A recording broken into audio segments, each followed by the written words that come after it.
Omoalase ó yẹ ẹjáre lé Etaoko. Omoalase mo ní ọ̀tọ̀ọ̀tọ̀ lájẹ̀ka ọ̀tọ̀ọ̀tọ̀ lájẹ̀múmú.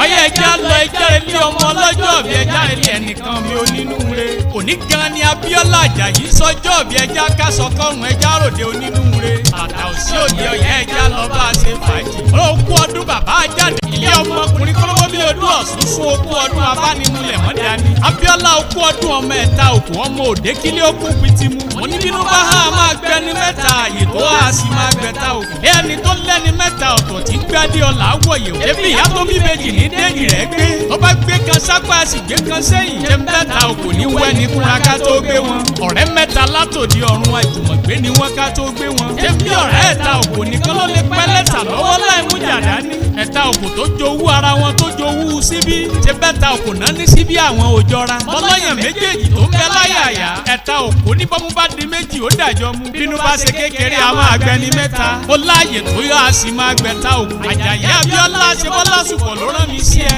Ó ní kí n kẹ́ ó ní kí n kì ẹ́ kérélédélé. Ọláṣẹ yìí ṣàmọ́dúnlọ́lá ọlọ́mọdún ayọ̀ ló máa ṣe. Ìwọ ti sọdún èyí kọ́lọ́run ọba jẹ́ òṣèyí tó kọ̀. Ọyẹ járe kiri járe lé bàbá rẹ̀ járe bí wọ́n gbé bí ẹ lọ́mọ. Abíọ́lá okú ọdún ọmọ kiri. Èmi wọ́n lọ́mọ ewu níwìrì. Ọmọ Àjàyí okú ọdún ọmọ awúlẹ̀ gbin sí òwúrà.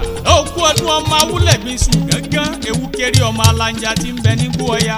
Okú ọdún ọmọ abòsàwọ̀ fọ́hún òbí. Ní bàbá yín ìwéré ni mo náà ló jẹ́ nà. Gbogbo wẹ́rẹ́wẹ́rẹ́ mo bá ìsáwọnú igbó lọ. Ewúrẹ́ bá ta ìgbèjì ọba bàǹtẹ́ ẹgbẹ̀fà. Wọ́n ní ṣe mẹ́gbẹ̀ndínlógún ni wọ́n ń kóró wọlé àbá tó bí ẹ lọ́mọ. Olóòkú ọdún ọmọ olóòsàbọ̀ kí n kí ogún léke. Olóòkú ọdún aráàkiri ewìrì nìyí. Bẹ́ẹ̀ ní sàjà ẹ bá wọn ẹ̀kẹ́ tó mú kí irú kọ́lé aládọ́dọ́.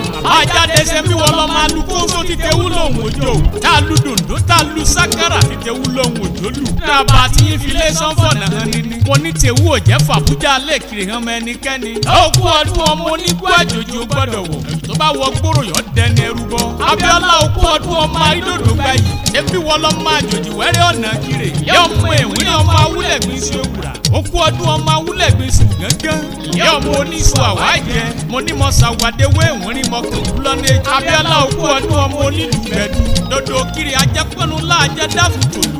Ọmọ Àjàyí tọ́jú tó tẹnu pé bóyá tẹ́wọ́ jẹ́ ń súre fún ẹ. Àpáàdì ní ṣáájú onífọ̀nà lọ́lá Olódùmarè ikú rẹ̀ ò ní yá kankan.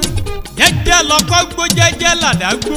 Règún gbódù àwọn kì í kánjú kú. Lọ́lá Olódùmarè ò ní kánjú kú. Omi tán lára ẹja ọlá ò ní wọ́n ẹ. Ọ̀dà atọ́ kì í dá àwọn owó ò ní wọ́n ẹ. Torí agígorí ká tó kálá àní ká tó kákan. Kí wá tá oṣù òun pa ẹ́ ló sì fẹ́ tata káyé fẹ́ só káyé fẹ́ sọ́mọ.